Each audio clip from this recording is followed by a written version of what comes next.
Sadhu, sadhu, sadhu.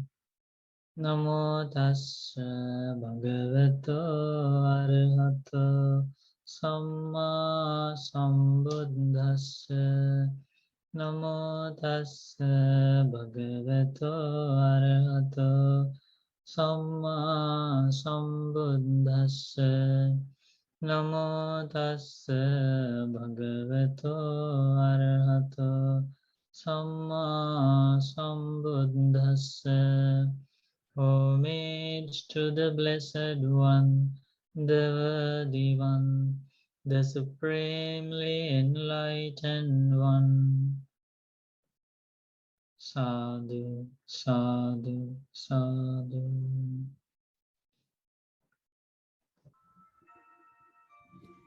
Yeah, Bante. I have something from the book of the Marvelous Sage book.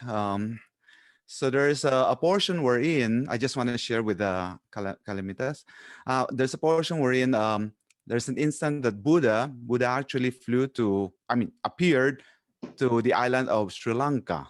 And then it was said that during those time, Sri Lanka is not inhabited by human beings, but by yakas, meaning the spirits, and they were very fearful. So Buddha was able to tame the spirits, the yakas, and then he actually moved them away to another island, Giri, and then blessed Sri Lanka. So that is a Yes, very significant. what do you call circumambulating 3 times? Okay. Walking around the island 3 times. Oh, okay. He made the protection for the future, the inhabitants. Oh, I see. Yeah, and so that is very significant for me. So he didn't say about the 3 rounds, but I think Buddha chose Sri Lanka for some reason, right? And then I think it was as what Bante said, India, because I think there's a portion saying that there's a problem with the language they want to translate into. So when you say for some reason Buddha came to Sri Lanka, I can see why. Like in many instances, like for example, the Theravada Buddhism was well preserved in Sri Lanka. It is one of the countries. The Theravada Buddhism was very well preserved, and also in the recent years, how the Dhamma went to the West. If you do a research, if you read about it, you will realize that it went to the West from Sri Lanka. Oh, okay. So the scholars went to Sri Lanka, collected the Pali scriptures, the original discourses, and then they started translating them. Rhys Davies, the scholar Rhys Davies is one of the famous scholars who did that, and that's how the West, the people in the West, little by little got to know about the teachings of the Buddha. So when you relate the later events that took place, you can see why Buddha gave so much priority for his Dhamma propagation in Sri Lanka, and why he even came to Sri Lanka 2,300 years ago. I see. You can still see these remarkable things happening, emerging from Sri Lanka in terms of the Theravada Dhamma propagation. Yes, and on the contrary, in India, I think because the problem is the language. Some people want to translate into Sanskrit. Yes, and that's how it. That Yes. was the major reason why the Buddhism disappeared from the Indian subcontinent. Yes, because Buddha wanted to preserve Pali language. I remember Yes, that. and Buddha also asked the monks at that time not to translate it into Sanskrit, not Mhm. to even think about it. But the monks, some monks Yeah, yeah, disobeyed the Buddha and did that. Yeah. I see. Yes, yes, yes. Okay, Bante, so you learned about the arrival of the Buddha to Sri Lanka by reading that book, yeah, Lakshmana's new book, yes, Acharya yes, Manusso, the marvelous sage, the Buddha. yes, Bante. Good. Yes, and Bante, one more thing. I want to ask because a little bit, curious about it. Well, it's about there was a time that Buddha's stepmother really wanted to join, to become a nun, right? But then Buddha did not want, discouraged for many Mm. times until the stepmother really pushed through Bante Ananda. So, but then there were actually eight respects, very strict respects, okay, for women to join nunhood. And then there was an instance, the book says, I'm sorry if I have to share this, lifespan of the dispensation decreases with the formation of the order of none. So why, I mean, how come this happens? I mean, so, and then there's a simile given saying that it's just like a burglar. If they want to go into the family, but if there are mostly women, well, and contrary, there are fewer men, so it is not good. There's a simile given. So I just want to clarify this.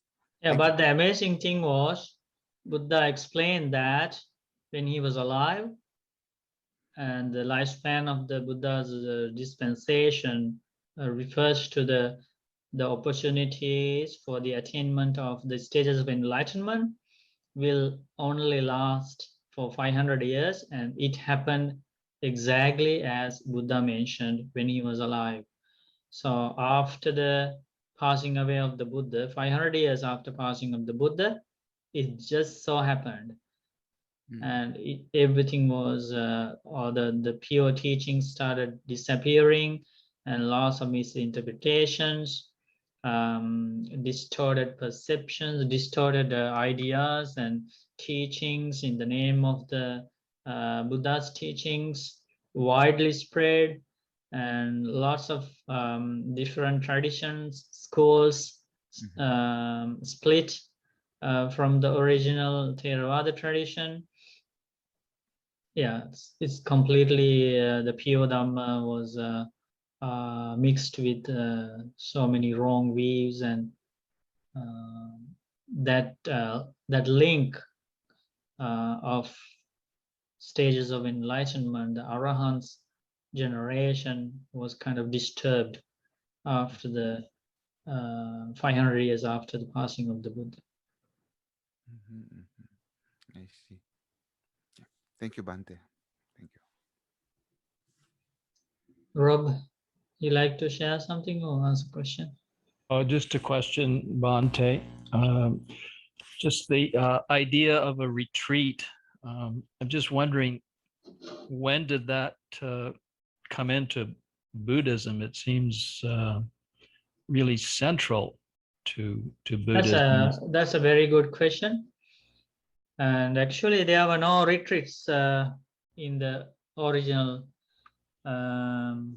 Buddhism. I mean, there were no retreats. What happened was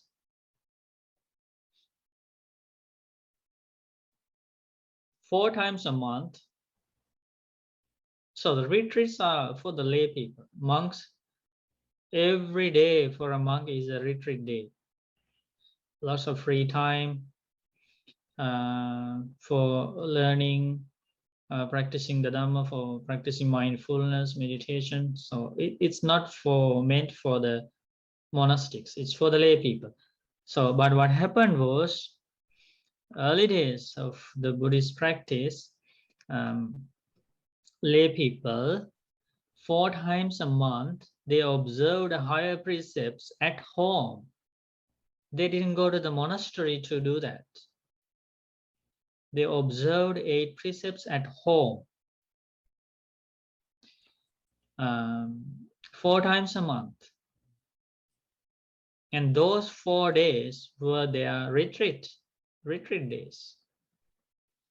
In the morning time, they finished eating, so they didn't have anything. Like all the family members mostly in the house would take 8 precepts, spend the whole day reflecting on the teachings of the Buddha, practicing establishment of mindfulness, practicing breathing meditation, walking meditation, meditation on 4 postures, meditation on the impurities of the body, loving kindness meditation, meditation on the reflection on the qualities of the Buddha. So they would practice meditations, they would practice Dhamma discussions. And in the evening, the whole family would go to the monastery, meet monks, and have a short Dhamma discussion or listen to the words of the Buddha, and then they go home. So 24 hours, 8 precepts practice 4 times a month.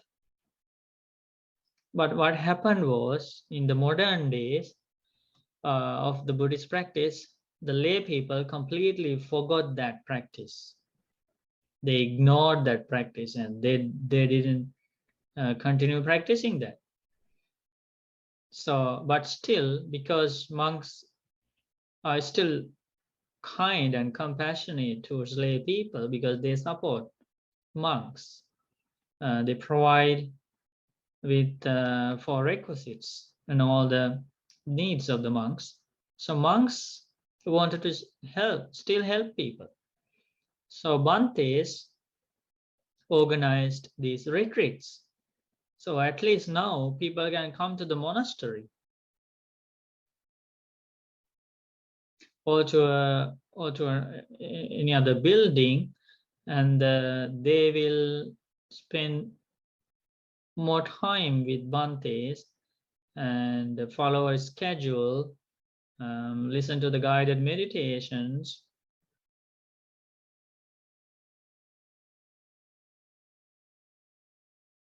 Benefits from that.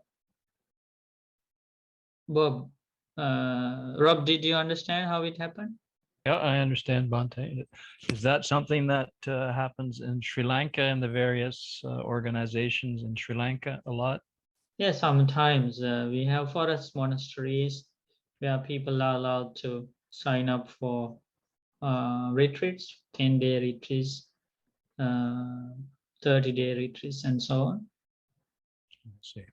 It's because lay people forgot their practice, the uposatha practice. That's how retreats came about. It was not a part of the original, the early days practice of Buddhism. Thank you, Bhante. Yeah, if you start observing 8 precepts 4 times a month at home and spend the time dedicating to the Dhamma practice, mindfulness practice, meditation practice as serious practitioners, and then we won't hold any retreats and we cancel all the retreats. Okay, Bhante. Bhante, can I ask you about this observing the uposatha 4 times a month? Again, I have read in the Buddha, the Marvelous Sage. In the book, there's a story about how there's Naga who really like to become a monk, and then he disguised, like he changed his body into a body of human and became a monk. But then somehow the monk found out while he was asleep. I think when he's asleep, he's sleeping, he has to change his form back to the form of the Cobra. Yeah, cobra. And then Supreme Buddha knew when the news went to the Supreme Buddha, and then Supreme Buddha knew about that, and then he was brought to the Supreme Buddha. Then he was asking from the Supreme Buddha how in the future he can have this opportunity to become a monk. And then Supreme Buddha No, become a human being first. Human being, okay. become because a he now he is in the animal world. He is a cobra. Yes, Bhante. Thank you for the clarification, Bhante. But the Supreme Buddha advised him to observe this 4 times a month. But Supreme Buddha, I think, mentioned about the Uposatha, like right on the Uposatha days. But nowadays, in this daily, like in this modern world, sometimes it's a little bit tricky to really observe the 8 precepts right on that day, you know, on that Uposatha day. Yeah, any 4 days. So we can observe any 4 days, Bhante. But according to the Supreme Buddha, it's Better like, than nothing. I don't want to change the specific time periods the Buddha wanted you to observe 8 precepts, but it's better than nothing. it's many. අවසරයි ස්වාමීන් වහන්සේ. අවසරයි ස්වාමීන් වහන්සේ. A question about the 8 precepts again. What is your advice on a day that sometimes, swami vhansa, like on a Sunday, you observe 8 precepts and you keep the precepts Monday, Tuesday likewise. But on Monday, we'll be working, but we'll be keeping the 8 precepts. Yeah. So is that something advisable or should we not do? Better than nothing. Better than nothing, you know? Because it's when you observe the first day, you feel like continuing for multiple days. Yeah, try something out. Yes, Swami Hansa. Okay. Swami Hansa, also the question about this 500 years of Yes. dispensation, is it the highest fruit? Basically talking about? attaining the stages of enlightenment. It refers to all the 4 stages of enlightenment. It includes all the 4, Swami? Yeah, all the 4 stages of enlightenment, and also for the existence of the pure teachings. Swami Hansa, does that mean today people are not achieving the first stage, second stage at least? Today, even the confidence in the teachings of the Buddha is very hard. So let alone attaining the stages of enlightenment. Today, wrong views are very, very common. Wrong views, wrong practices, misinterpretations are very common. Even the ability to develop a confident heart towards the Buddha's enlightenment is extremely hard, difficult. So let alone attaining the stages of enlightenment. Yes, But, I think. But everybody can try. Still try. Yes, it's hard, but it's not impossible. So yes, what we can do is we can keep trying. Yes, and I think the Dhamma has to be somehow practiced and looked through yourself. Yeah, and also one reason is the disappearance of the pure teachings. That's one of the main reasons. Oh, okay, it's very hard to find pure teachings, and it's very hard to find people who study the pure teachings. Yes, more and more people like to learn distorted teachings. Yes. Yeah, because it is easy to follow distorted teaching. Easy. Yes, so people like the easy things, you know that? Yes, Hansen. Yeah. But the great teaching, the teacher's teachings are, I mean, you have to apply it yourself and understand from you, and then of course there's no doubt. Yeah, you will gain at least some benefits. Yes, Hansen.